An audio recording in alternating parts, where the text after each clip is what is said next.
à tous, bienvenue dans la business interview de Nina Business Shower. Aujourd'hui, j'ai l'honneur et une certaine excitation d'accueillir Mariama. Alors Mariama est une entrepreneure avec plusieurs sociétés prospères. Elle va nous parler de son parcours vraiment depuis le début jusqu'à aujourd'hui, parce qu'il faut savoir que Mariama vit aujourd'hui aux Émirats Arabes. Voilà. Mariama, bonjour. Bonjour. Ça va? Ça va et toi? Ouais, ça va. Alors Mariama, pour tous ceux qui ne te connaissent pas, enfin pour le peu de personnes qui ne te connaissent pas, peux-tu te présenter rapidement? Oui. Du coup, je m'appelle Mariama, je suis maman de 2 enfants. Je suis ce qu'on peut appeler une influenceuse, une petite influenceuse. Je suis sur le réseau depuis 10 ans maintenant. Et je suis infirmière de formation. D'accord. J'habite maintenant, comme tu l'as bien dit, aux Émirats Arabes Unis. Et voilà. Et puis voilà. Oui. Ok. Tu as commencé sur YouTube. Oui. Raconte-nous. Qu'est-ce qui t'est passé par la tête? Je sais que tu as attaché les foulards. Oui. Je te suivais d'ailleurs. Ça fait longtemps. Je prenais des tutos, etc. Qu'est-ce qui t'est passé par la tête pour commencer sur YouTube? Alors, il faut savoir que moi, je suis née dans le Nord. Donc, à Roubaix, plus précisément. Ah oui, t'es une ch'ti. Je suis une ch'ti, voilà. J'ai essayé d'un peu travailler mon accent parce que c'était violent, mais je suis de Roubaix à la base. Et du coup, je me suis installée sur Paris pour faire mes études d'infirmière. D'accord. Et donc, j'étais un peu toute seule. J'ai perdu, entre guillemets, j'avais plus trop de copines. J'avais plus mes cousines, j'avais plus mes parents, j'avais plus mes sœurs et frères, sachant que je suis issue d'une grande famille. Et je me suis retrouvée un petit peu toute seule. Et c'est là où j'ai pensé à YouTube. Faire des tutos. Ouais, faire des petits tutos. En fait, c'était YouTube. Mon YouTube, il était un peu lifestyle, en fait, finalement. D'accord. Il y avait autant de tutos que de hauls, de déballage de colis, de partage de bons plans, de boutiques, etc. Donc, vraiment, c'était pour moi une façon d'échanger avec les gens parce que, du coup, j'avais plus grand monde, on va dire, entre guillemets, même si j'ai une grande famille aussi sur la région parisienne. Mais voilà, je pense que c'est venu comme ça. Et je me suis lancée sur YouTube. T'avais quel âge? Je pense que j'avais 20 ans. Ah oui, d'accord. Ouais. Ouais. Il y a 10 ans quand même, YouTube, c'était pas assez connu. Enfin, c'était connu. Oui. Mais ça faisait partie, on va dire, des premiers réseaux sociaux où on pouvait vraiment raconter notre vie quotidienne, finalement. Oui, c'est exactement ça. C'est un peu l'équivalent de Instagram aujourd'hui. Oui. Mais en format long. Exactement. Et on n'était pas beaucoup. C'était très authentique. Ouais. Il n'y avait pas de partenariat rémunéré. Il n'y avait pas tout ça. Ouais. Donc, on le faisait vraiment avec le cœur et on était une petite communauté. Ouais. Et quand je vois les filles avec qui j'ai commencé, où elles sont aujourd'hui, des fois, je me dis pourquoi j'ai pas continué. Ah, ça brasse de l'argent, YouTube. Ouais, c'est une grosse notoriété, mais en même temps, j'aime bien comment je suis. On en parlera tout à l'heure. Mon petit Instagram comme ça. Ouais, c'est très bien. Un peu privatif, voilà. Et après YouTube, du coup, t'as validé ton examen. C'est ça. Ok. T'as continué YouTube ou tu t'es... Alors, j'ai continué un petit peu YouTube jusqu'à ce que je rencontre mon mari. Qui n'était pas du tout fan du coup de YouTube. D'accord. Pour lui, c'était s'exposer. Oui. Il y a certains hommes qui sont comme ça. Bien sûr. Il disait non, moi, ma femme, je veux qu'elle soit... Mon petit diamant. C'est ça. Donc, il n'était pas trop pour. Et puis moi, étant donné que j'étais infirmière, j'avais de moins en moins de temps. Donc, voilà. Oui, tu as réussi, on va dire, à trouver un compromis. Exactement, sans problème. Ça n'a pas été, on m'a forcé à arrêter de faire quelque chose que j'aimais. Non, de toute façon, ma vie professionnelle ne le permettait plus trop. Donc, voilà. C'était le bon moment. C'était le bon moment, en fait, tout simplement. Et donc, puis, c'est comme ça que j'ai arrêté YouTube. On a le droit de faire des compromis aussi pour la personne qu'on aime. Hein. Voilà, en vrai, de toute façon, le mariage, c'est que des compromis de toute façon. Exact. Donc, du coup, tu t'es mariée assez tôt. Je me suis... À mon âge, tu veux dire? Oui. Je me suis mariée à 20... Je venais d'avoir 26 ans. Ah, d'accord, le jour de mes 26 ans, Waouh, d'accord, ok. Tôt, bon, ça dépend pour qui. Ouais, on va dire c'est bien. Ouais, c'est très bien. Je me sentais bien. T'es plus trop une gamine, t'as fini tes études... Et puis, tu es vers le chemin de devenir une femme accomplie, quoi. Tout à fait. Je trouve ça bien. Ouais. Après, il n'y a pas d'âge. Hein. Il n'y a pas d'âge, oui. Mais c'est vrai qu'avant ça, je ne me trouvais pas trop mature. Oui. Moins mature, en tout cas. Mais à 26 ans, je me sentais déjà mieux. Oui, voilà. Donc, pour moi, c'était... Ouais. Et donc, YouTube, oui. mariage, infirmière. Oui. Après? Et après vient Instagram. Ah. Bon, entre-temps, il y a eu Facebook, mais bon, voilà. Oui, ah oui, c'est vrai. Ah oui, voilà. Il y a eu Facebook un petit peu. J'avais oublié Facebook. C'est ça, mais surtout Instagram qui est arrivé. J'ai basculé dessus. C'était plus simple en vrai. C'était plus simple en fait. C'est exactement Une ça. story et bon, après. Le format me plaisait énormément. Donc, tu continuais les tutos, lifestyle, etc. ou... Lifestyle. D'accord. Jusqu'aujourd'hui, on est toujours sur du lifestyle. Oui. Plutôt. Les tutos, beaucoup moins. Mais en tout cas, lifestyle, ouais, j'ai continué jusqu'aujourd'hui. C'est ce que je fais le plus sur Instagram. Ok, très bien. Donc, après ça, tu as commencé à créer ta propre société. Qu'est-ce qui t'est passé par la tête? Tu étais dans une famille d'entrepreneurs? Oui. D'accord, donc... Justement. D'accord. Allez, dis-moi. Justement, alors, à la base, dans ma famille, alors on est une grande famille, mais j'ai une bonne partie qui était déjà, en tout cas avant moi, dans l'entrepreneuriat. D'accord. Donc, ça aide énormément. Ah oui. Parce que c'est... on voit que ça, donc... on se fait... Ça paraît, c'est comme évident. Oui, voilà, exactement, de le devenir. Par contre, ceux qui ont vraiment personne dans leur entourage, c'est très dur. Ça doit être très dur, surtout au niveau... mindset. Au niveau mindset, de l'état d'esprit. Et c'est vrai que moi, étant donné que j'avais une bonne partie, et surtout un de mes grands frères qui était beaucoup dans l'entrepreneuriat, pour moi, c'était... Ouais, c'était normal. C'était normal, c'était la continuité, on va dire. Exactement. Malgré que j'étais infirmière et entrepreneur. Ouais. Voilà, j'ai eu une période où je faisais les deux en même temps. D'accord. Jusqu'à ce que l'entrepreneuriat me prenne plus de temps. Voilà. Le dessus en termes de temps, mais aussi financièrement parlant.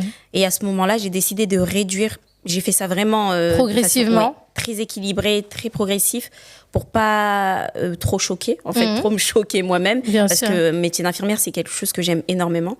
Donc j'y étais vraiment progressivement, et à un moment donné, ça a complètement pris le dessus, et j'ai complètement arrêté le travail d'infirmière. Et quel était ton premier business? Je vendais des savons Likas. Je sais pas si tu te souviens. Oui, c'est vrai. En fait, savon que j'utilisais moi-même. En fait, moi, pour faire simple, mes business, ça a toujours été, je répondais toujours à une demande. Jusqu'à aujourd'hui, c'est toujours ça. Je réponds moins à la demande aujourd'hui, parce que, étant donné que j'ai énormément de monde, si à chaque fois quelqu'un me dit « Ah, ce serait bien si tu faisais ci ou ça », tu t'en sors plus. Je m'en sortirai pas. Mais c'est vrai que j'ai toujours répondu à une demande. Pour tout ce que je fais, c'est comme ça que je fonctionne. Et du coup, les savons, moi, je les utilisais moi-même. Et tout le monde me disait oui, tu t'es fourni où, etc., etc. Et j'avais mon frère qui connaissait très bien le fournisseur. Et il m'a dit, et pourquoi tu les vendrais pas, en fait? Tu vendais des vrais? Des vrais, oui. Oui. Ouais.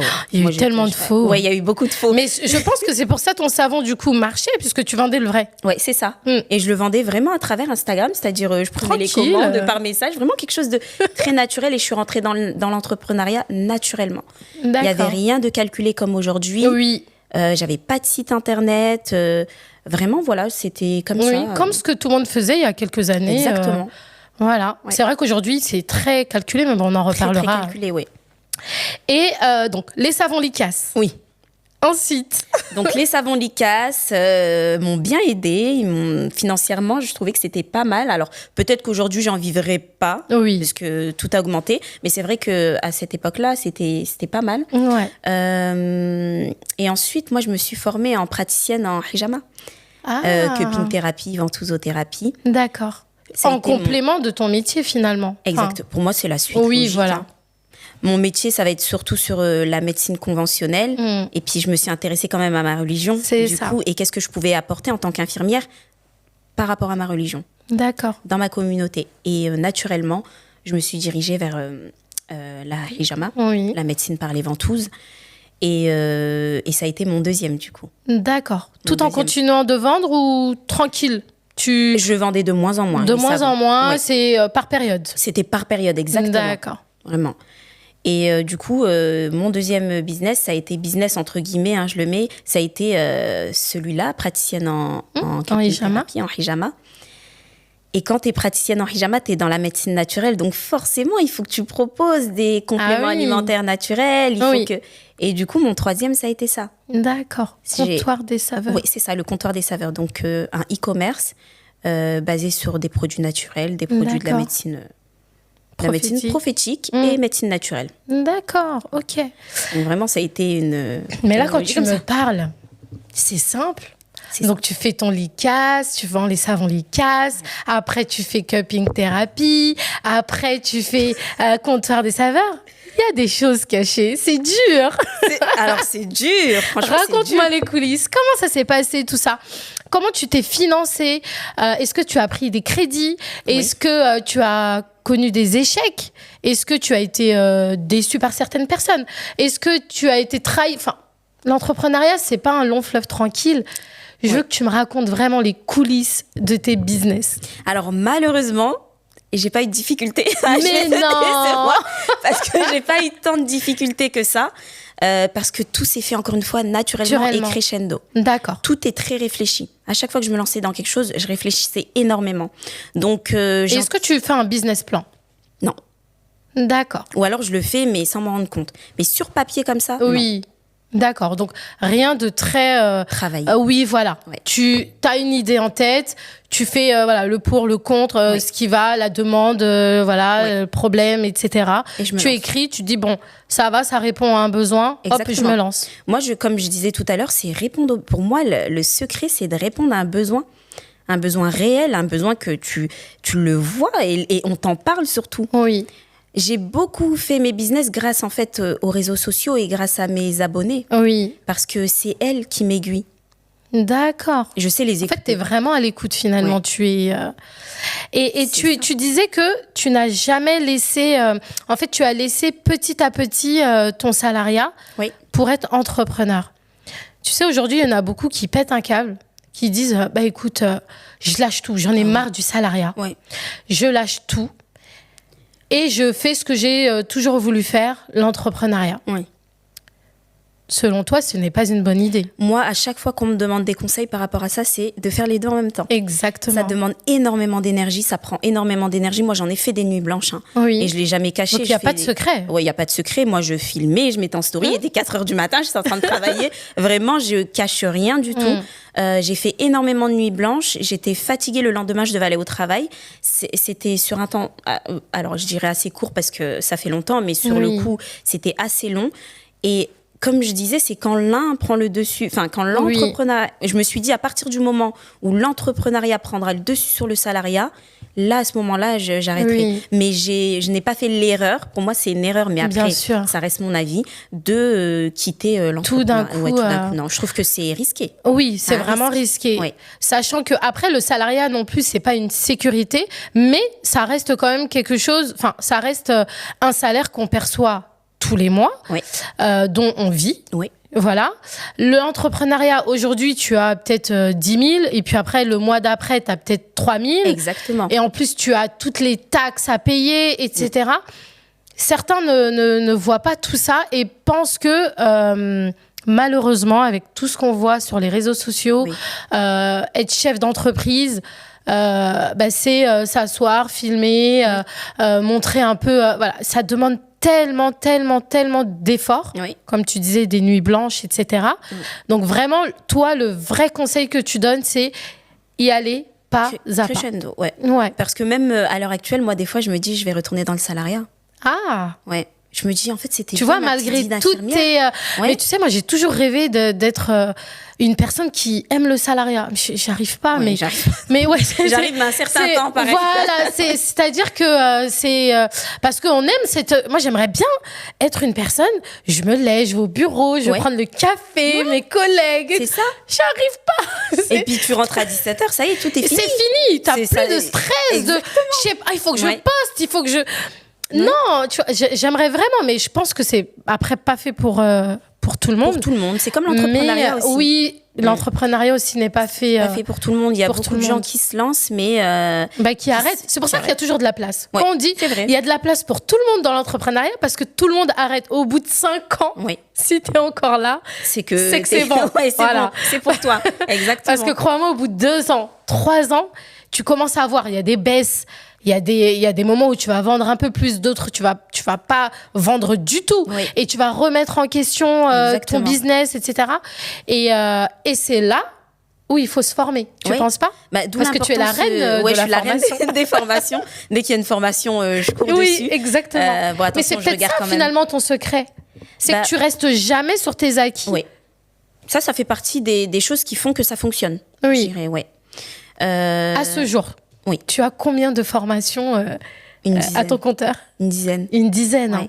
Je les sur achète. Le mindset. Sur le mindset, ouais, sur l'entrepreneuriat, sur la façon de gérer les gens aussi, de communiquer avec les gens. Après, bon, il y a les formations par rapport à mes enfants, mais ça n'a rien à voir. Mais sur le côté entrepreneuriat, vraiment, ça va être... Tu peux nous donner quelques noms qui peuvent aiguiller certaines personnes aujourd'hui? Oui, j'ai 2 formations qui m'ont vraiment, vraiment bien aidée à évoluer. Ça va être la formation de Sokona, donc l'émancipatrice. D'accord. Oui. Sa formation, elle est vraiment pas mal. Okay. Surtout pour les débutants. Moi, je m'étais déjà formée du coup auprès de Yomi Denzel, qui a une formation... Bah, tu sais, bizarrement, en fait, il fait tellement un marketing de masse que j'ai peur. En fait, je le vois trop partout, et je me dis, oh, ça doit être encore... Et pourtant, j'ai encore une autre personne qui m'a dit... tu sais, en plus, tu as déjà eu un partenariat avec elle. Elle vend... Oh là là, j'ai oublié. Les trucs des cheveux pour enfants. Aovi Cosmétiques. Exactement. Oui, elle l'a fait. Et elle m'en a parlé. Et elle m'a dit que c'était une pépite. C'est une pépite. En fait, pourquoi ? Parce que c'est que des professionnels qui interviennent. C'est pas lui seulement. Lui, il vient, il nous forme sur le côté mindset qui est hyper important, justement. Et puis tout le reste, c'est des professionnels. Par exemple, sur la création de site, ça va être un professionnel, un web designer, webmaster. Et puis tous les points de la formation, c'est fait par... on est formé par des pros. Et finalement, sa formation est complète. Elle est complète. Donc si je suis aujourd'hui, franchement, on souhaite démarrer... Oui. Il y a Yomi Denzel. Ça reste quand même ma base. Malgré que je suis pas dans le dropshipping, parce que lui, il est vraiment réputé pour, pour faire du dropshipping. Mais il y a des choses à prendre et des choses à laisser. D'accord. Donc, quand ça parlait de dropshipping, étant donné que ça me concerne pas, je vais passer voilà, exactement. Mais tout le reste, les techniques de marketing, les petits tips, les choses à savoir. Ouais, j'ai vraiment appris énormément dans sa formation. D'accord. Donc, l'émancipatrice et Yomi quand on souhaite démarrer. Oui. Ok. D'accord. Vraiment, oui. Et après, donc, tu t'es formée pour la cupping thérapie. C'est ça. Ça t'a pris du temps. La formation en elle-même. Comment t'as su gérer infirmerie, cupping thérapie, l'ICAS. Oui. Et t'es une femme, t'es une maman. Je suis une maman, oui. Alors, à l'époque, j'étais pas encore maman. Je venais à peine de me marier. D'accord. Donc j'étais vraiment... donc t'es une femme mariée. Voilà, j'étais juste une femme mariée avec un mari qui travaillait beaucoup aussi. Donc ça me permettait à moi aussi de travailler. Alors l'ICAS, à un moment donné, j'ai complètement arrêté. D'accord. La formation cupping thérapie, c'était 2 jours, c'était un week-end, donc samedi, dimanche. Donc ça matchait très bien. Ouais. Et puis après, ce qui a été difficile, ça a été je voulais m'installer moi directement en praticienne en cupping thérapie. Donc, ce qui a été difficile, ça va être la recherche de local qui m'avait demandé énormément de temps. Et ensuite, ça a été l'installation. Voilà, quand j'ai trouvé un local, l'installation, parce qu'il fallait payer. Ah oui. C'est un tout nouveau projet, donc voilà. Et en fait, c'est mon mari qui m'a aidée. D'accord. Voilà, c'est lui qui a tout financé, en fait, tout simplement. Ah, voilà. Merci, monsieur Marie. Ouais, c'est lui qui a tout financé. Attends, on appelle ça les hommes capables. Voilà, c'est un homme capable, il m'a tout financé. Du coup, on appelle ça le money love. Je sais pas. Ouais. Non, mais en tout cas, c'est top. Il t'a soutenu. Ouais, il croyait en ce projet. Plus que moi. Waouh. Ouais. D'accord. Plus que moi. Du coup, il m'a aidée. À un moment donné, peut-être 2-3 ans plus tard, il avait besoin de quelque chose pour un projet. Tu l'as aidé. Voilà. Oh, je lui ai rendu. Trop mignon. Donc vraiment... Ouais. Il n'y a pas de calcul en vrai. Quand on est marié, c'est pas... Alors, tu dis que tu l'as rendu, mais en vrai, c'est pas du donnant-donnant. C'est plus par amour. Ouais. C'est plus reconnaissance. Ouais, voilà, c'est ça. On va dire. Donc vraiment, c'est comme ça que ça a commencé. Et sinon, ça n'a pas été difficile. Hein. D'accord. Ça n'a pas été difficile. Après, tu as une communauté qui te suit. Aussi, ça aide énormément. Ah oui. Toi, tu as déjà la base. Ouais. C'est-à-dire que tu as déjà des gens qui te font confiance. C'est ça. Dans un premier temps. Ouais. Et après, tu as des business. Donc forcément, ça matche bien. Il suffit d'avoir des gens qui te font confiance, de répondre à leurs besoins. Oui, exactement. Mais après... Mais du coup, comment tu fédères cette communauté ? Parce que on est beaucoup aujourd'hui sur les réseaux sociaux, mais tout le monde ne fédère pas une communauté aussi engagée que la tienne. C'est quoi le secret? Je dirais l'authenticité peut-être. D'accord. Partager vraiment de façon naturelle. Il n'y a rien de calculé, moi, dans mes stories. De toute façon, ça dure 24 heures. Oui, voilà. Et je dis tout ce que je pense. Je suis très cash quand même. J'ai remarqué que les gens aimaient beaucoup ça. Je parle de tout, sans tabou, sans rentrer vraiment dans ma vie privée. Exactement. Et je motive énormément les gens. Vraiment, j'essaye de motiver les gens au maximum sans leur mentir. Oui. Voilà. Je montre à la fois le côté positif. Je vais montrer que grâce à ce que je fais, j'ai réussi à m'expatrier, que j'arrive à offrir un cadre de vie sécuritaire sain à mes enfants, que j'arrive à m'épanouir aussi moi. Mais à la fois, je leur montre que quand même c'est difficile et que ça demande énormément d'argent, ça demande de sortir de sa zone de confort. Exactement. Et c'est violent. Et voilà, ça demande d'être accroché quand même émotionnellement. On est loin des parents. Enfin voilà, là si je parle de l'expatriation, mais voilà, j'essaie de montrer tous les côtés. Et c'est ça le secret. C'est ça le secret, vraiment. Je montre ma vie, mais en story. Et mes stories, elles je sais pas comment expliquer, mais voilà, quand par exemple je suis devenue maman, je parlais que de maternité. D'accord. Donc ensuite, c'est par période. Voilà. En fait, ça suit le cours de ma vie. Voilà. C'est exactement ça. Et du coup, les gens ont l'impression de grandir avec toi finalement. C'est exactement surtout ça. depuis ces 10 ans, finalement. Voilà. Et puis ma vie, c'est leur vie. Oui. Bah oui, finalement. Ils se reconnaissent. Oui. On a les mêmes galères. Exactement. On a les mêmes projets. On a tous envie d'avancer. Et puis c'est vrai que le fait d'avoir 4 entreprises, ça motive, puisqu'il y a énormément de gens qui veulent se lancer énormément de femmes qui veulent se lancer dans l'entrepreneuriat. Donc en fait, elles me voient un peu comme un modèle. Exactement. En tout cas, comme quelqu'un qui les inspire. Ouais. Donc elles me suivent au quotidien. Tout ce que je peux leur apporter, elles le prennent. Exactement. Voilà. Donc je pense que ça aide aussi. Et en tant que maman entrepreneur, comment ça se passe? Raconte-moi une journée type. Avec t'as combien de sociétés aujourd'hui? J'en ai 4. 4. Oui. Avec tes 4 sociétés, combien de temps tu accordes à ton mari, à tes enfants, à toi-même, à ta maison, à ta famille? J'arrive à tout faire déjà. D'accord. Raconte-nous une journée type. Une journée type, je pense que ça va être une journée comme toutes les mamans en fait. Moi, je vais énormément profiter des temps où mes enfants sont à l'école. D'accord. Alors après, étant donné que je vis aux Émirats, j'ai que 7 heures. Les enfants sont à l'école que de 8 heures à 14 heures. Ça, par contre c'est très dur. Bon, moi, j'ai connu que ça, donc ça va, c'est pas si violent. Mais quand on a connu des journées où les enfants... voilà, ça peut être hyper dur. Exactement. Moi, j'ai connu que ça, donc on va dire que c'est pas si violent, mais je le sens quand même, ça va vite. Donc, je vais énormément profiter de ces temps pour travailler sur mes entreprises. D'accord. Je me laisse un temps pour chaque entreprise, c'est-à-dire, par exemple, 1 heure pour chaque, et je ne dépasse pas. C'est une discipline, par contre. Comment tu as réussi à te discipliner au fur et à mesure? Je me suis formée. Est-ce que tu as des... Ah ouais. D'accord. C'est dans les parties mindset, en fait, des formations. Okay. Où j'ai appris énormément la discipline. Parce que sans discipline, finalement, non, ça ne tient pas. Ouais. Et c'est pour ça qu'il y a énormément de mamans entrepreneurs qui sont débordées parce qu'il leur manque ce côté-là. Exactement. Il leur manque la discipline et se faire violence un petit peu quand même. Ouais. Il y a des choses qui sont dures et surtout le lâcher-prise. Ouais. On ne pourra jamais être à 100% dans les deux. Oui, c'est vrai. Ouais. Et à partir du moment où tu as compris ça et que tu l'as accepté, ça va vite. D'accord. Je ne serai jamais à 100% dans mes entreprises parce que je suis maman. Je ne serai jamais à 100% en tant que maman parce que j'ai des entreprises. Oui. Et du coup, j'essaie de faire au mieux. Je donne au maximum à chaque fois, c'est ça. Pour ne pas culpabiliser. Exactement. Et je sais que là, je ne peux plus. Là, en tant que maman, je ne peux pas faire plus. Là, en tant que chef d'entreprise, je ne peux pas faire plus. Et c'est OK, en fait. Et chaque jour... c'est ça. Chaque jour, j'essaie de faire un petit peu. Je me laisse 1 heure. 1 heure pour le comptoir des saveurs, 1 heure pour mes cupings. Voilà. Je me laisse 1 heure et je ne dépasse pas. Et si je n'ai pas fini, ce n'est pas grave, demain. OK. Voilà. Mais du coup, tu n'as pas d'équipe? Si, j'ai une équipe quand même. Ah. Oui.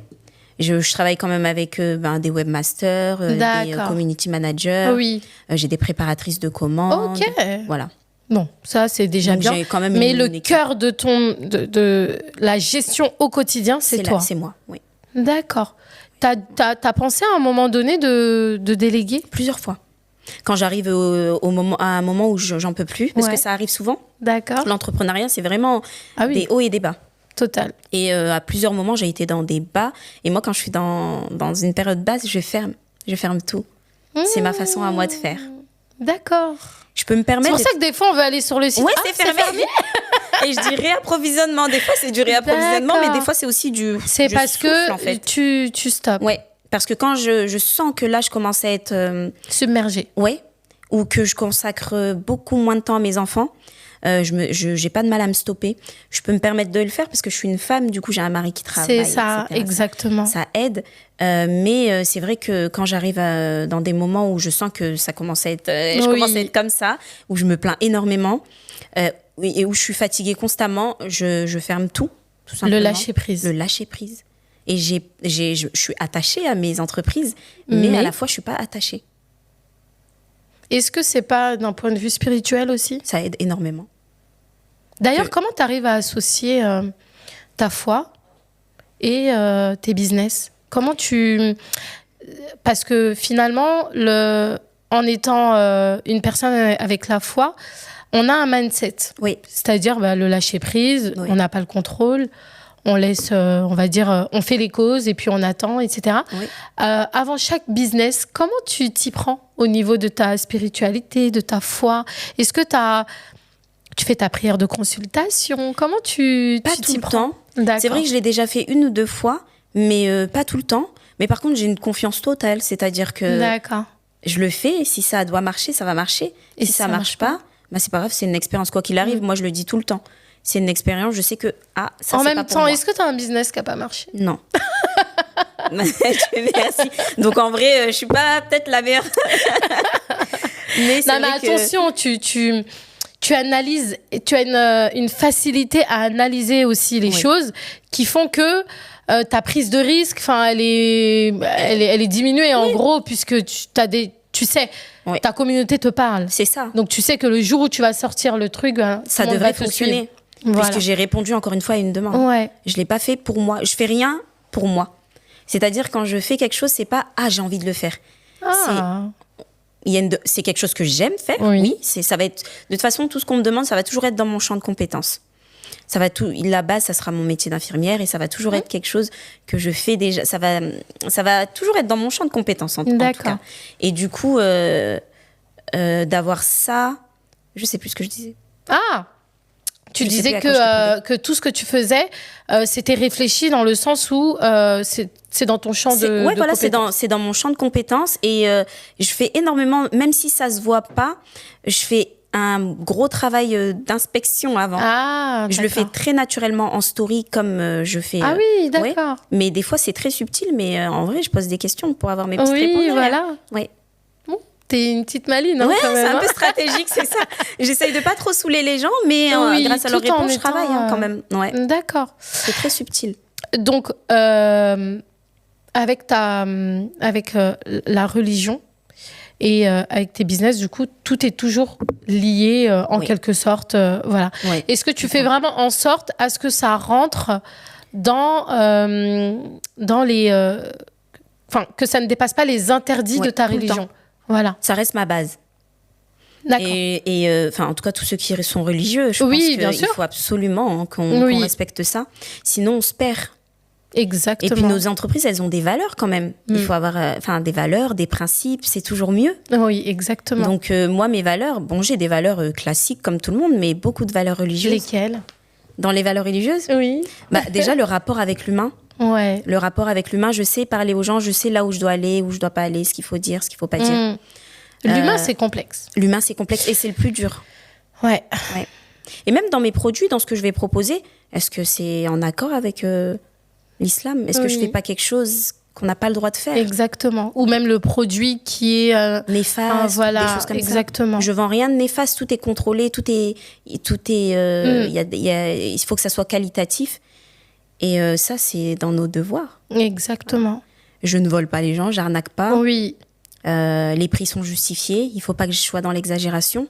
Et tout ça, c'est la religion. Ouais. C'est important. Hein. C'est important. Ouais. Même pour que ça puisse marcher. En vrai, ça peut marcher tout en étant hors... Oui, bien sûr. Voilà. Oui, mais à quel prix je ne sais pas si ça vaut le coup. Et puis, quand tu respectes tes valeurs religieuses, tes principes, tu te sens mieux. Bien sûr. Tu dors sur tes 2 oreilles. Oui, exactement. Tu te dis pas. Et puis tu dis, s'il m'arrive quelque chose, c'est pas grave, quoi. C'est ça. Et j'essaye d'être utile. tout le temps d'être utile. Est-ce que si ça, je le fais, qu'est-ce que ça va m'apporter? Oui. Est-ce que ça m'apporte du bien? Est-ce que j'ai des hasanettes derrière? Oui, c'est ça. Ça, j'y pense. Et tout le temps. À quel moment de la journée tu médites? Le matin, quand mes enfants sont à l'école. Oui. Et le soir, parfois, mais pas tout le temps. Parce que le soir, en général, je suis fatiguée quand même. Oui. Mais voilà, j'ai la chance d'avoir des enfants qui dorment tôt. À 19h30, ils sont déjà partis. Ah. Donc, moi, je dors vers minuit. Dit-elle. C'est ça. C'est une chance, je le sais. C'est vraiment une chance. Donc, vraiment, dis-toi, j'ai de 19h30 à minuit pour faire tout ce que je veux. Donc, en vrai, j'ai le temps. Mais ça va être surtout le matin parce que je prends des cours aussi, des cours religieux. Le matin. Donc, c'est à ce moment-là où je fais tout. T'en profites vraiment 8-14 heures. Ouais, alors, j'enchaîne tout. Je dors pas. Ouais, voilà. Ouais. Ok. Alors, tu disais que tu faisais des choses utiles. Oui. Je ne sais pas si tu as une association. Non, j'en ai pas. Tu n'en as pas. J'en avais une. Mais une fois dans l'année ou plusieurs fois dans l'année, oui. Tu demandes à ta communauté de faire des dons pour pouvoir le donner après à des associations. Exactement. Je suis toujours étonnée de voir le nombre d'argent que tu ramasses en peu de temps. Ouais. C'est pour dire à quel point tu as une communauté qui est vraiment engagée et qui te fait réellement confiance. Oui. Parce qu'aujourd'hui, avec les cagnottes, etc., quel a été le montant le plus élevé? 50 000 € en 5 jours. C'est dingue, hein? Oui. Ouais. Et franchement... 10 000 € par jour, Oui, voilà. C'était 10 000 € par jour. Et en fait, à chaque fois, parce que du coup, moi aussi, je mets de l'argent, je me dis toujours, je sais que ça va être utile. Oui, la transparence. Moi, c'est le matin, le soir, je montre ce qui est rentré. Et ce que tu sors, exactement. etc. Aujourd'hui, on dort, on a 9 000 €. On fait quoi avec? En plus, tu poses la question, c'est incroyable. Oui. Puisqu'on choisit nous-mêmes, finalement, les associations. Oui. Tu mets l'argent, il nous reste temps. Enfin, comment tu t'organises? Parce que du coup, tu as tes business, etc. Mais tu as aussi le côté un peu associatif. Comment tu t'organises au niveau gestion budgétaire, etc. de ça? Par rapport à l'association? Alors, moi, comme tu l'as très bien dit, je laisse... les abonnés gérer, en fait. D'accord. Je leur mets une boîte à questions. Où est-ce qu'on donne? Combien est-ce qu'on donne? C'est vraiment... moi, je prends la majorité. Donc, il n'y a rien déjà qui... C'est pas moi qui gère, en fait, cette partie-là. Ça va vraiment être les gens qui font les dons. D'accord, ok. Mais sinon, c'est hyper simple. Hein. Je mets par exemple le lien de PayPal, la cagnotte. Voilà, c'est ça. Après, c'est vrai qu'il y a tout un travail derrière où je contacte les associations. C'est ça. Il faut que j'essaye de savoir si c'est une association fiable. Et quel suivi je peux avoir derrière. Moi, je demande énormément de choses. Je demande des photos, je demande beaucoup de choses. Et quand une association me dit je peux pas te donner de photos, je la fais pas. D'accord. Parce que 50 000 € par exemple, c'est énorme. C'est beaucoup. Voilà. Et je peux pas me permettre de donner à une association. Je sais pas ce qu'ils vont faire après. Exactement. Avec. Voilà. Donc il y a quand même ce gros travail derrière. Et c'est pour ça que les dons ils se font pas directement. Ça se fait sur. Là, il nous reste par exemple 12 000 € qui dorment dans mon compte bancaire d'ailleurs. Mais c'est parce que je suis en train de travailler avec une association. J'ai pas encore toutes les infos. Je suis pas sûre à 100% que ça va bien se passer. Oui. Voilà. Donc il y a tout ce travail derrière.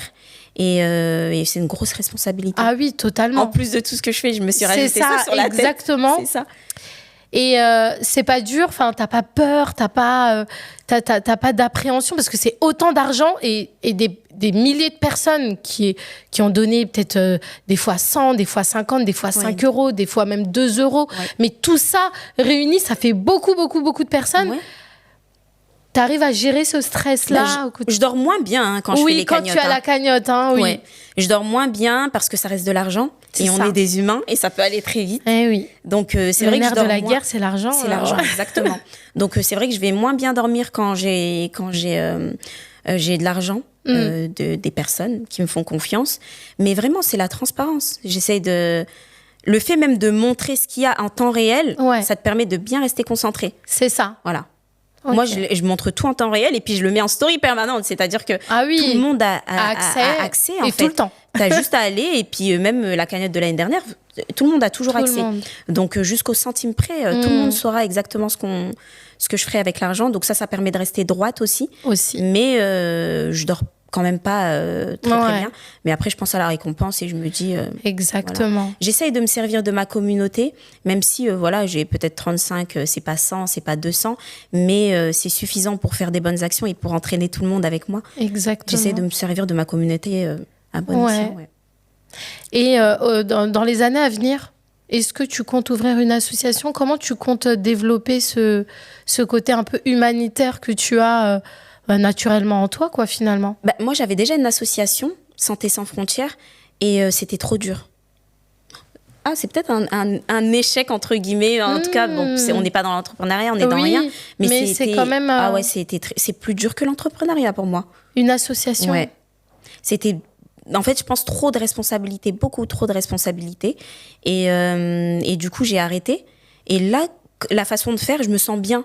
Je vois pas d'évolution. C'est plus simple, d'accord. Ouais. Okay. Je vois pas d'évolution. Je trouve que c'est bien. 50 000 € en 5 jours, je pense que je peux rester comme ça. J'ai pas besoin d'évoluer. Ça me va très bien. Il y a pas de papier, il y a rien du tout. C'est fait c'est vrai. Naturellement, simplement. Si jamais je devais me mettre dans le côté associatif, ça se ferait naturellement alors. Mais c'est pas calculé. J'ai pas de projet derrière la tête à ce niveau-là. Ou peut-être quand tu seras retraitée à 45 ans. Peut-être aussi, et que tu n'as plus trop grand-chose à faire. Oui, et voilà. On dit amine. Ouais, que j'arrive jusque-là. Mais vraiment, si, étant donné que j'aurais déjà mis un pied dedans et je sais à peu près comment ça fonctionne. Oui, peut-être que tu pourrais finir tes jours en tant que... Ouais, dans l'associatif. Mais pour le moment, je me sens bien comme je fais là. Je trouve que c'est très bien, ça fonctionne et ça aide énormément de gens. Bien. Donc des fois, on peut s'arrêter. Exactement. Ouais. Pas être trop gourmand. Pas être trop gourmand. C'est ça. Ouais. Et l'Afrique ? Tu penses, parce que tous tes business sont basés finalement en France, etc. Est-ce que tu penses un jour ouvrir une société en Afrique ou faire un business là-bas ? J'y pense pas. D'accord. Pourquoi ? Parce que moi, déjà, je vais très peu en Afrique. Ok. Malheureusement, je fais partie de ces gens qui vont pas dans leur bled. Je sais pas pourquoi. Enfin, si, je sais pourquoi. En fait, malheureusement, moi, la dernière fois que j'ai été, c'était en 2009. Parce qu'en fait, j'ai perdu mon grand frère. D'accord. Voilà, j'ai perdu mon grand frère qui est décédé dans un accident de voiture. Et en fait, on est parti l'enterrer en Gambie. Moi, je suis gambienne. Voilà. Très mauvais souvenir, très mauvaise expérience. J'étais ado et j'ai gardé ça dans ma tête. J'ai gardé cette image en fait du bled dans ma tête. C'était violent. Un enterrement au bled, c'est violent. C'est très violent. Parce qu'il montre tout, non ? C'est tout. Très... voilà, Ici, on va dire en France, on embellit la chose. Voilà, entre guillemets. Voilà. C'est très propre. Oui, c'est très, exactement. Voilà, exactement. Au bled, pas du tout. Hein. T'arrives, tu te prends une gifle. Mais voilà, donc ça T'avais quel âge ? J'avais 18 ans. Ah oui, d'accord. Oui, t'es quand même assez jeune. Enfin, oui. J'étais dans l'année du bac, quoi. Oui. Et c'est la première personne que tu perdais de toute ta vie ? C'est la première et proche, en tout cas. Oui. C'est la seule. Pour l'instant. D'accord. Proche que j'ai perdu. Et du coup, on est parti l'enterrer au bled. Et ça m'a marqué, ça m'a traumatisée. En plus, dans ma période d'adolescence, etc. Et je voulais plus retourner. Ça m'a traumatisée. Et donc, du coup, je suis plus retournée depuis. Waouh. Et c'est depuis que j'ai des enfants que je me suis dit, bon, là, c'est bon, traumatisme, ok. Le trauma, on va le mettre de côté. En tout cas, j'ai bien évolué dessus. J'ai bien compris ce que c'était la mort et que, voilà. Donc, je suis bien... OK avec ça. D'accord. Moins que quand j'avais 18 ans, du coup. Et surtout, par exemple, j'ai encore ma grand-mère là-bas, c'est une chance. Bien sûr. Voilà, j'aimerais que mes enfants la voient. Et c'est vrai que ces dernières années, je pense à y aller. Mais pour revenir à ta question, non, j'ai jamais pensé à ouvrir de business parce que je connais pas, fait, le bled. Ça, c'est le business en Afrique, c'est un terrain à connaître. Hein, parce que c'est pas du tout comme ici. Hein. Ouais.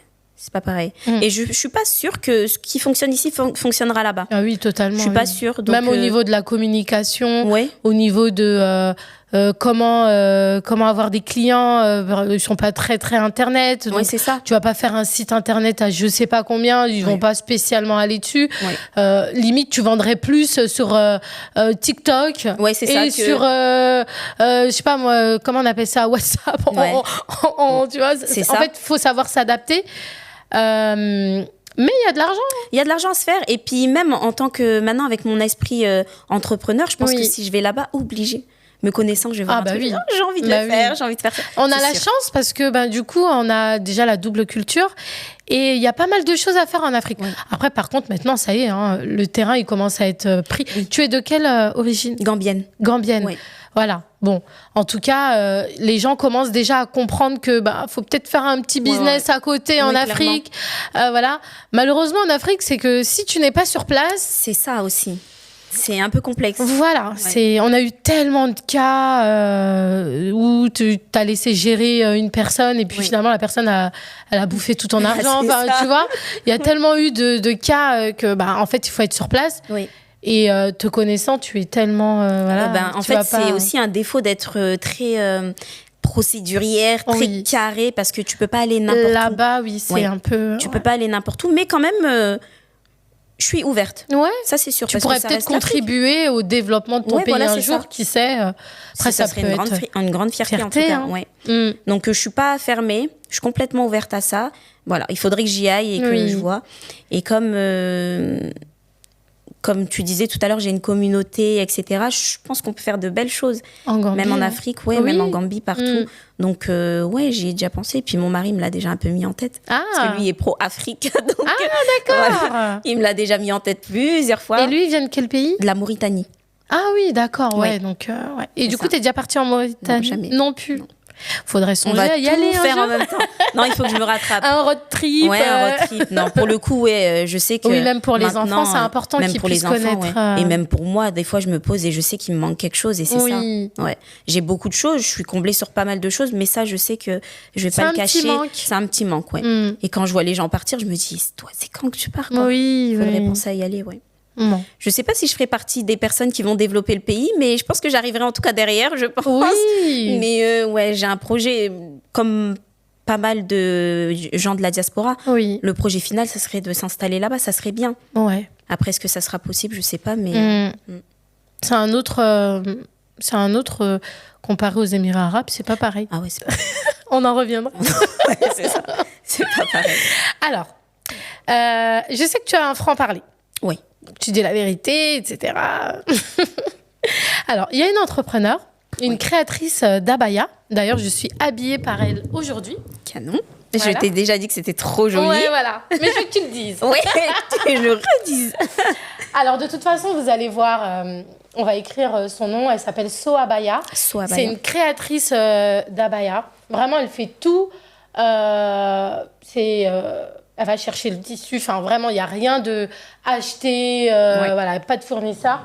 Elle fait tout vraiment seule.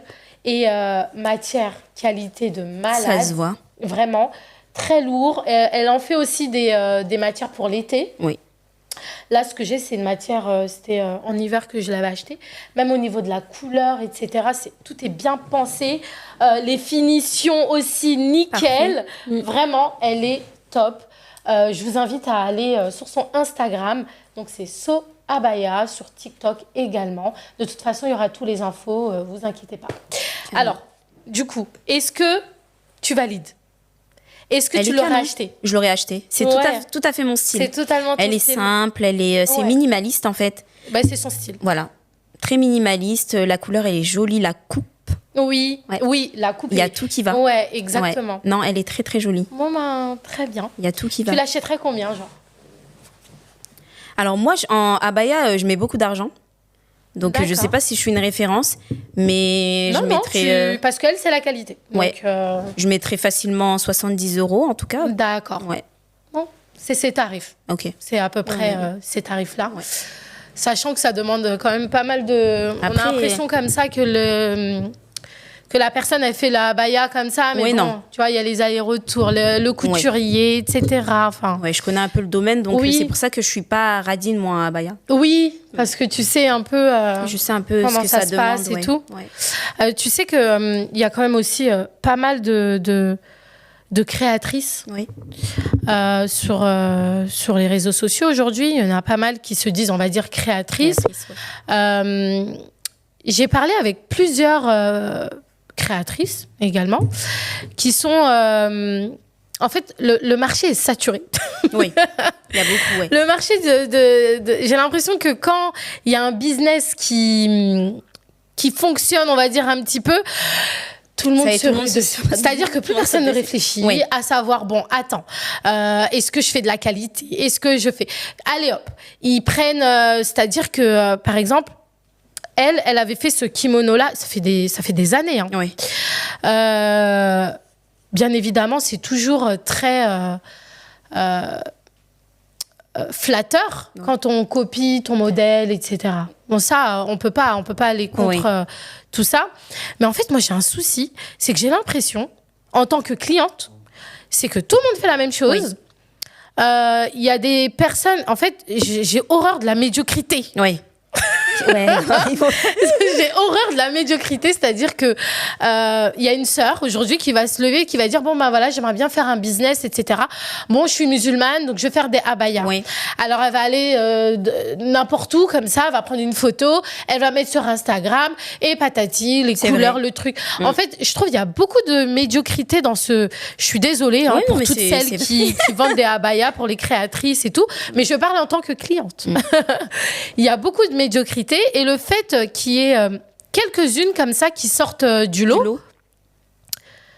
Bon, déjà, ça fait du bien. Mais à ton avis, c'est quoi le secret aujourd'hui, en tant que, avec ton œil d'entrepreneur, hein, c'est quoi aujourd'hui le secret pour une personne qui souhaite être créatrice, ou même, en tout cas, même le mot créatrice me sort par le... Oui, c'est ça. Parce que parfois, c'est pas vraiment des créatrices. On va dire, elles se sont inspirées. Tout le monde s'inspire de tout le monde. Oui. Faut dire la vérité. Oui, c'est vrai. Voilà, même la première créatrice s'est inspirée de je sais pas, Dolce Gabbana ou de... On s'inspire, mais doucement. Ouais. Je suis désolée les filles, mais franchement, faites doucement. Il y en a, c'est du copier-coller.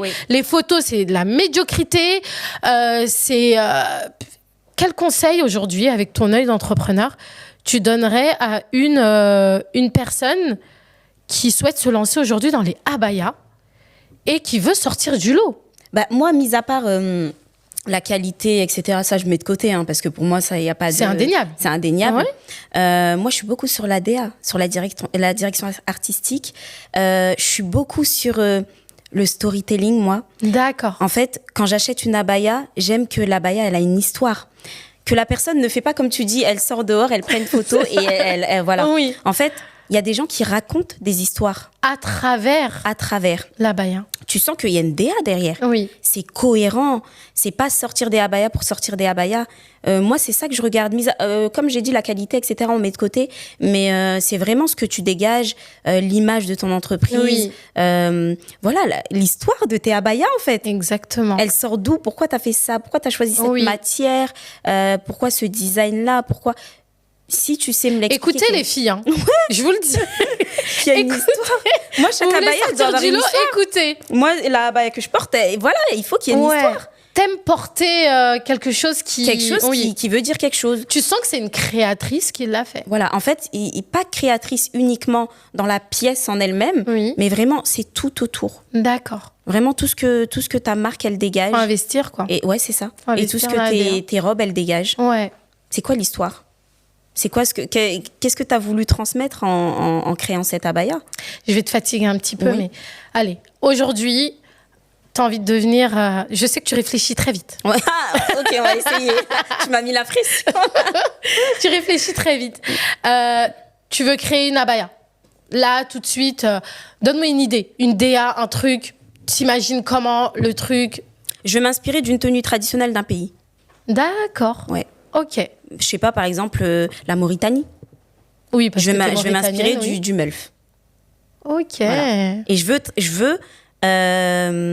veux dégager dans ma abaya, je veux que les gens sentent qu'ils sont en Mulf, mais mastour avec une abaya, mais que on a essayé d'aller en Mauritanie en fait. D'accord. Que quand on voit la abaya, on se dit c'est de la Mauritanie. Elle a un truc, Elle a une culture, elle a une histoire cette abaya. D'accord. Ouais. Elle représente la Mauritanie. Et j'irais plutôt sur quelque chose comme ça. Et pas sur soit de l'achat-revente ou quelque chose de... Voilà. J'irais sur une histoire, sur quelque chose, ouais. J'irais sur un peuple. Ouais. Et sur le lancement? Comment tu t'y prends? Je mettrais d'abord sur moi. Je ferai un peu de teasing sur moi. Je la mettrai en valeur. J'expliquerai l'histoire aussi. D'accord, ok. En fait, je ferai énormément de storytelling, en fait. J'expliquerai l'histoire. Moi, les gens... Enfin, en tout cas, moi, je fais partie de ces clientes-là. Une fois que tu m'as expliqué l'histoire et que j'ai accroché, moi, ça y est, j'achète. T'as pensé à devenir coach business? Alors, je suis sur le mentorat, là, pour septembre. D'accord, Ouais. ok. Pas coach business, parce que coach, il faut quand même être... Oui, il faut avoir une formation, il faut être diplômé. Et puis, malheureusement, le mot coach, il a perdu beaucoup de sa valeur avec les années sur Instagram, parce que tout le monde se proclame coach. Ça aussi, c'est un souci. Ouais, ça, c'est un autre débat. On va, voilà.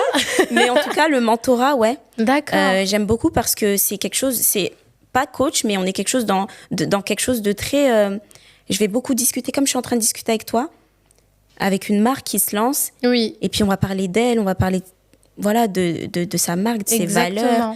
En fait, je vais essayer de la recentrer et de faire sortir le potentiel, mais pas forcément la coacher, rentrer dans sa tête, ses traumas et tout. Non, pas jusque-là. Mais vraiment, comme on parle là, et se donner des conseils entre nous, entre femmes. Tu vas lui faire gagner du temps. Oui, exactement. Ok. En parlant de mes erreurs de parcours. Oui, bien évidemment. C'est un échange d'expérience. Ouais, du mentorat, exactement. Du mentorat. D'accord. C'est vrai que c'est plus simple de faire du mentorat que de faire du coaching. Tu sais, c'est très, très...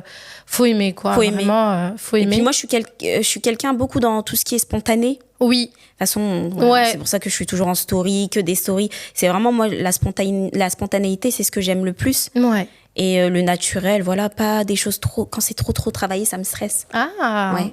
D'accord. Sauf mes business, par contre. Oui, bien évidemment, de les travailler au max, parce là, que voilà, c'est de l'argent. Voilà, c'est ça. Et puis, voilà, je véhicule une image et puis les gens achètent. Ouais. Même si tu me donnes 1 euro, il faut que derrière, ça soit pro. Ouais. Donc, sur ce côté-là, oui, j'aime que ça soit carré.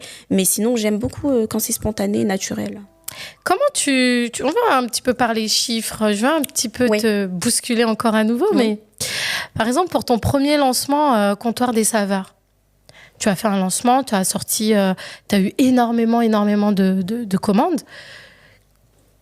En termes de chiffre d'affaires? Alors, le Comptoir des Saveurs, je pourrais pas trop te dire parce que déjà, ça fait très longtemps et ça a commencé tout petit. D'accord. J'ai commencé avec 3 miels, comme ça que je vendais. Donc, l'évolution, elle s'est faite, mais j'ai pas eu un lancement franc. D'accord. Par exemple, on n'en a pas parlé, mais du coup, je suis formatrice en hijama aussi. Oui. Du coup. Oui. Et là, par contre, j'ai fait un lancement franc l'année dernière, enfin en septembre. Et là, on peut partir sur bien 40 000 euros. D'accord. Ouais, de lancement. Ouais, pas mal. Alors, un lancement, ça prend peut-être 4 jours. Oui. Voilà. Sur un lancement de 4 jours, on partira sur 40 000 euros. Ouais. Pas mal. Et puis après, ça continue, quoi, ça ne s'arrête pas. Bien sûr. Mais sur une offre de lancement comme ça, ouais. D'accord. Il y a un secret finalement, pour que ton lancement soit vraiment réussi. En fait, tu prépares tout simplement ta communauté. Une année. Déjà. Donc, il ne faut pas voir 40 000 euros en 4 jours. Finalement, c'est en 1 an le travail que tu as Vraiment, fait. Vraiment, j'ai énormément teasé dessus. J'ai énormément montré les coulisses. D'accord. Pendant 1 an. Oui. Toute cette année, j'ai montré les coulisses sur Instagram. Quasiment toutes les semaines, j'en parlais au moins une fois. Et puis, je pense que la légitimité, ça aide énormément. Quand tu sais que c'est une personne qui fait ça depuis 5 ans, 6 ans, bien sûr, qui a une base, qui est déjà infirmière, tu sais que tu t'attends à quelque chose de... C'est ça. Ok, la qualité, je sais pas, mais il y aura de la connaissance et je peux y aller. J'ai confiance. Donc, je pense qu'il y a déjà le teasing, le fait de montrer comment tu te prépares et moi, je montre dès le début, c'est-à-dire d'où me vient l'idée.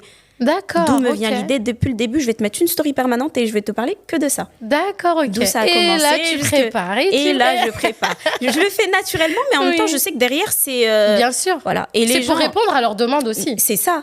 Et puis, les gens, ils se disent, c'est bon, je connais l'histoire de cette entreprise. J'ai même pas besoin d'expliquer l'histoire de l'entreprise sur mon site ou autre. Les gens la connaissent déjà. En tout cas, les gens qui me suivent. Oui. Voilà. Parce qu'après, c'est vrai qu'il y a d'autres personnes qui arrivent. Ça va être du bouche à oreille, des choses comme ça. Et ça, c'est le meilleur pour moi, le bouche à oreille. Mais sinon... les personnes qui me suivent connaissent l'histoire puisque je l'ai partagée depuis le début. D'accord, ok. C'est bon après. Donc pour moi, je dirais que c'est ça le secret. Ouais. D'accord. Aujourd'hui, tu ne vis plus en France. Oui. Tu nous as abandonnés. C'est ça. Tu es partie au soleil. Je suis partie au soleil. Tu es partie dans les... C'est ça. Pour toi, c'était plus possible.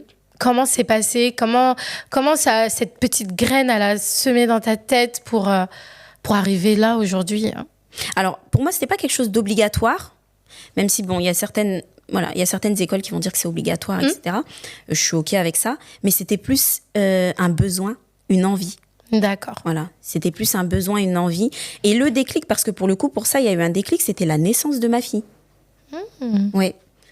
C'est quand j'ai commencé à me dire dans quelle école je vais la mettre, dans quelle crèche elle va y aller. Si j'ai envie de lui donner, lui faire suivre des cours de langue, de religion, où est-ce que je vais la mettre? Et en fait, je trouvais très, très, très peu de réponses à mes questions. Et puis, quand t'es maman, t'as un instinct, t'as un truc qui naît en toi aussi, au niveau de la sécurité, t'as peur pour tes enfants. Exactement. Et petit à petit, je pensais à une chose, une deuxième, une troisième, je me suis dit, et si, alors, sachant que moi, j'ai déjà de la famille aux Émirats. Ah oui. Donc, je connaissais déjà un peu leur mode de vie et la sécurité. Ça t'a facilité aussi, ça m'a facilité énormément. Et puis, en fait, finalement, je me suis dit, c'est cette vie que je veux pour ma fille. Voilà. En regardant mes neveux, en fait. La liberté qu'ils avaient. La liberté, il n'y a pas de problème de sécurité. Ils ont une vie qui est complètement presque différente de la nôtre, une façon de penser qui est différente de la nôtre. Et c'est là où je me suis dit, ça j'aimerais bien. Et tu l'as préparé? Ah oui, quand même, 2 ans. Préparation mentale, parce que je quitte quand même ma famille. Donc, préparation émotionnelle, voilà. Bien sûr. Préparation financière.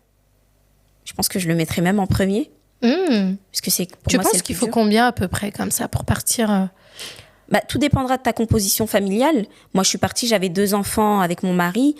Pour moi, le minimum, en tout cas aux Émirats Arabes Unis, dans ta poche, je dirais bien 40-50 000 euros. D'accord. Et juste le temps de pouvoir t'installer. Une installation complète, à l'aise. Après, vraiment, ça dépend, parce que les Émirats Arabes Unis, c'est vraiment propre à chacun. Il y en a qui vivent qui ont besoin d'énormément d'argent. Il y en a qui ont besoin de très peu. Moi, personnellement, pour moi, c'était, je l'ai toujours dit, 40-50 000 euros pour aller s'installer. Et puis après, des revenus constants. C'est ça le plus important. C'est pas tes 40-50 000 euros qui vont Bien sûr, c'est juste pour l'installation. C'est vraiment pour l'installation. Parce que moi, je suis repartie complètement de zéro. Je suis venue avec une valise par personne. Et vraiment, j'avais rien du tout, quoi. Donc, pour repartir complètement, j'avais besoin de ça. D'accord, ok. Et après, une source de revenus constante pour vivre tous les jours, quoi. Ok. Ouais. Et encore une fois, celle-ci, elle dépend de ta composition familiale. Mais pour moi, deux enfants bas âge avec 2 adultes, mensuellement, 4 500 euros aux Émirats Arabes Unis. D'accord. Oui. C'est facile de trouver du boulot là-bas? C'est difficile. Donc, il faut avoir un business. Ouais. D'où les entrepreneurs. Voilà. D'où les femmes qui font la hijra et qui donnent des idées de business aux femmes pour pouvoir vivre après là-bas. Clairement, à moins que tu aies un sacré bon diplôme. Et quand je dis sacré bon diplôme, on va être sur, je sais pas, ceux qui sont dans la finance, vraiment qui ont des places. Eux, forcément, ils trouveront facilement. Moi, par exemple, en tant qu'infirmière, je serais bien aussi. Parce que tu peux bosser dans... Je peux bosser. Mais c'est vrai que la main-d'œuvre là-bas, t'as les filles de Philippines qui travaillent très bien, mais qui demandent beaucoup moins leur salaire est beaucoup moins important. Moi, je vais partir avec une base d'un salaire que j'ai ici en France. Donc, je vais coûter cher pour là-bas. Pour les Émirats. Donc, en vrai, la finalité, être entrepreneur, c'est pas mal. D'accord. Mais si tu arrives à trouver un emploi avec un bon salaire, c'est le meilleur. C'est le mieux. D'accord. Et aujourd'hui, tes enfants sont heureux, épanouis.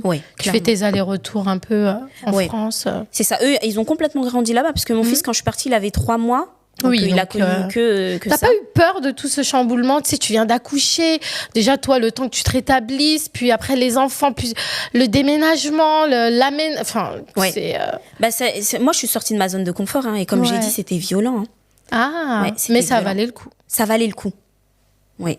Mais c'était vraiment violent, c'était très dur. Mais l'ouverture d'esprit que j'ai maintenant, sortir de sa zone de confort, de toute façon, ça a toujours du bon. Et là, tu me dis, va habiter en Chine ou va habiter n'importe où j'irai. Puisque j'ai franchi ce cap-là. Voilà, j'ai franchi ce cap-là. C'est vrai que ça fait peur. Et ça fait vraiment peur et c'est vraiment difficile. Mais une fois que c'est fait, tu te dis, c'est bon. Ok, j'aurais pu le faire en fait bien avant. J'aurais pu le faire bien avant. Et le fait que tu sois avec ta famille là-bas, enfin, comment ça se passe vos journées? Elles sont plus cool? Elles sont plus... Ouais. C'est un peu comme le bled. D'accord. Parce que moi, ma sœur, c'est ma voisine. J'habite au 5, elle habite au 7. Ok. Donc, on peut pas faire plus proche. Et c'est un peu comme le bled. Les enfants qui vont, qui reviennent, passe-moi le sel, par le jardin. T'as pas peur voilà. que... Là, je suis partie, ma porte, elle est ouverte. Ma porte, elle est restée ouverte. Déjà parce que je suis aux Émirats, mais aussi parce que ma sœur, elle est à côté aussi, ça aide énormément. Mais je n'ai pas fermé ma porte. Et je le fais tout le temps. Mais qu'est-ce qu'il y a aux Émirats qui t'a étonné et qu'il n'y a pas en France? Mis à part, alors, on ne ferme pas la porte. Bah, déjà, la sécurité, c'est énorme. Et tout le monde te parlera à chaque fois de la sécurité. Et les gens, ils disent, oui, mais à part la sécurité, il y a d'autres choses. Mais c'est tellement... Mais c'est incroyable. Voilà. Moi, je suis capable de mettre un AirTag à mon fils. Mais c'est ça. C'est tellement incroyable. Je suis désolée. Ici, c'est impossible. Mais c'est même impossible. À la boulangerie, déjà, j'ai fait un effort. C'est-à-dire que c'est limite, si je dis pas à ma voisine, regarde mon fils, il est parti. Alors que c'est au bout de la rue. Ouais. Tu vois? Bah, vraiment, déjà, la sécurité, pour moi, c'est... Ouais. Bah, franchement, c'est 80%. Je suis désolée. Vivre dans une atmosphère où je n'ai pas peur. Ouais, où tu n'as pas peur. Ouais. Et puis après aussi, il y a la pratique de la religion. Ah bah ça, oui. Ça, la religion, ça, en toute liberté, t'as pas peur. Enfin, non, c'est un tout, c'est beaucoup de choses réunies. Mais il y a ces petites choses, en tout cas, qu'on n'a pas en France, La pratique de la religion, ça c'est sûr. Oui. Tu l'as fait vraiment, c'est un pays musulman, donc vraiment c'est ancré, tout est fait autour de la religion, en fait, finalement. Et voilà, on revient à cette sécurité, l'éducation des enfants, il n'y a pas de violence, il n'y a pas de... Voilà, tes enfants, ils sont dehors, t'as pas peur de ce qu'ils vont apprendre. Tes enfants, ils sont à l'école, t'as pas peur de ce qui peut se passer. Parce que voilà, ils sont pris en charge par des personnes qui craignent, et qui ont des principes, et qui ont des valeurs, exactement. Et qui partagent les tiennes également. Voilà, c'est ça, exactement. On a quasiment les mêmes valeurs, et puis voilà, il y a des choses quand même différentes, et des choses qui nous choquent aussi. C'est quoi qui te manque? La nourriture. Franchement, la nourriture. La bonne baguette, le croissant, la gastronomie française. Tu sais, même quand on va en vacances, on a beau dire tout ce qu'on veut, mais même quand on va en vacances quelque part, ça nous manque un petit peu ces croissants. En fait, on se rend compte que c'est important. C'est une place trop importante dans nos vies. J'ai une amie, elle vit à Dakar, mais c'est marrant parce que des fois elle reçoit des valises avec de la compote. Bah ouais, je fais ça moi. C'est des choses comme ça. Et elle dit je suis trop contente, merci mes copines. Ouais. Et je dis et en fait ça devient limite. Non mais elle a raison. Et puis l'humain il a ses habitudes. Ouais. Et casser une habitude c'est hyper difficile. Bien sûr. Même en termes de marques, ce qu'on a l'habitude de consommer, ou même en termes de shop, enfin de Carrefour, Leclerc, enfin peu importe. C'est ça. T'es perdu, t'arrives dans des nouvelles boutiques. Avec des nouvelles marques, les saveurs ne sont pas les mêmes, c'est dur, c'est pas facile. Moi je me suis, et puis t'as mal au ventre parce que c'est comme le bled. Oui. En fait t'as un temps d'adaptation. Moi j'ai eu c'était violent, vraiment la nourriture. Ça t'a pris combien de temps à peu près l'adaptation? Pour m'adapter, j'irais bien 4-5 mois quand même. Ouais. Peut-être la moitié d'une année. Oui. Ok. Ouais. Puis après, une fois que t'es dedans, ça y est. Ouais, ça y est, tu reviens plus en France. Tu te dis, je reviens juste vite fait. C'est ça. Et puis quand tu reviens, tu te dis, moi je suis contente quand je reviens parce que je sais que je vais repartir en fait. Ah ouais, carrément. Voilà. Je suis contente de revenir parce que je sais que je vais repartir. Et après, derrière. tu dis, moi je vous laisse dans votre prison dorée. Voilà, c'est ça. Moi je repars. Mais c'est vrai que plus on revient et plus on se rend compte que on n'est vraiment pas. Ouais, à notre place. Ouais, c'est ça. Il y a des gens qui disent, moi je suis heureuse en France, je me sens bien, j'arrive à pratiquer ma religion. Mais par ailleurs, et tu verras que c'est encore mieux. Et je dis pas que t'es pas bien ici, parce que même moi, avant de partir, j'étais plutôt bien. J'avais mes commerces, j'arrivais à pratiquer ma religion, je me sentais bien. Mais en fait, c'est parce que j'étais pas partie ailleurs. Exactement. Et quand tu pars ailleurs, tu vois que tu peux être mieux. Tu sais quoi ? On va partir à 3 heures de la France, en Angleterre. Ouais. Tu vas juste en Angleterre. Ouais. Tu vois l'état d'esprit. Tu dis, ah ouais, quand même, on est assez fermé quand même en France. Il y a du racisme partout, tout ce que tu veux, ça, il n'y a pas de souci. Il y aura toujours des personnes qui vont te critiquer et tout. Ouais. Mais l'ouverture d'esprit, elle est déjà différente. Et même chez les enfants, tu le vois. Moi, mes enfants, comment ils réfléchissent, comment ils réagissent. Tu sens qu'ils n'ont pas eu, ils ont pas vécu en France, en fait. Ouais. C'est un peu différent. C'est une ouverture d'esprit. Et même nous, on a une ouverture d'esprit encore beaucoup plus large. Beaucoup plus large. Et on découvre l'humain. on se rend compte que les gens, ils sont pas aigris, en fait. Il y a des gens qui sont gentils. Oui. Ouais. Et on est là, on se dit... Ils sont naturellement gentils. Non, on se dit, c'est pas normal, il y a quelque chose derrière. Non, en fait, ils sont juste gentils. C'est juste qu'ici, en France, on a cet état d'esprit. Malheureusement, l'état d'esprit français, tout le monde le connaît. Hein. Oui. En fait, on est dedans et on pense que tout le monde est comme ça. Et comme ça. Alors que non, en fait. Pas du tout. Tu sais, c'est... Même quand tu vas... dans des pays... Ça, c'est la mentalité anglophone. Ils n'ont pas de mal... à te complimenter. Ouais, t'es jolie. Des choses comme ça, t'es dehors. Oh, you're beautiful. Ouais, vraiment. Oh my God. Avec... tu sais. Ouais, c'est ça. Oh, tes chaussures. Oh, trop belles. Et puis, la personne, elle passe et puis c'est fini. Ouais. Mais c'est vrai qu'en France, quand tu as cette facilité-là à dire aux gens, c'est notre mentalité. Ouais, quoi. c'est ça. On est vraiment voilà. là. Et puis, il suffit d'arriver à l'aéroport et tu vois direct, tu ressens le froid même des policiers. C'est direct, tu te dis bienvenue, tu sais que ça y est, je suis arrivée. Et il faut que tu te réadaptes. Voilà. Parce qu'après, quand t'es, par exemple, moi aux Émirats, t'es beaucoup plus cool, beaucoup plus... Ouais. Voilà, tu parles c'est un peu plus au ralenti. Oui, c'est très ralenti. Et d'ailleurs, on avait eu beaucoup de mal avec ça au début. Parce qu'en fait... faut faire vite, là. Nous, on est de Paris, il n'y a pas le temps. Même les gens, comment ils conduisent, on ne comprenait pas. Nous, il fallait aller vite, tu vois. Ouais. Mais voilà, donc tu t'adaptes, tu te réadaptes à chaque fois. Bon, écoute, je souhaite à tout le monde hein, qu'on puisse un jour pouvoir vivre cette expérience. En tout cas. Pour celles qui veulent partir, en tout cas. Parce que c'est pas le cas de tout le monde. Et il y en a qui sont très bien ici. C'est OK, en fait. Bien sûr. Oui. Tant que tu es bien dans tes baskets, c'est ça.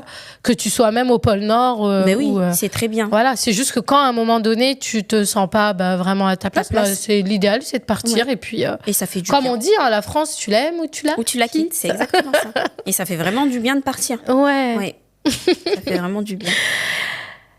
Quel conseil tu donnerais à une jeune musulmane aujourd'hui qui... je sais que tu as déjà donné quand même pas mal de conseils, mais quel conseil tu donnerais aujourd'hui à une jeune femme musulmane qui souhaite se lancer en France dans l'entrepreneuriat? Prends ton temps. Oui. Mais je veux dire, une jeune femme, pourquoi musulmane? Parce que moi, je pars du principe où, en tout cas, de mon expérience, le fait d'être entrepreneur et d'être du coup son propre patron, je n'ai pas ressenti de difficulté en tant que femme noire musulmane. D'accord. Parce que j'étais mon propre patron, en fait. Oui, mais t'as pas rencontré des soucis au niveau des partenariats, des collaborations? Est-ce qu'on t'a jamais refusé...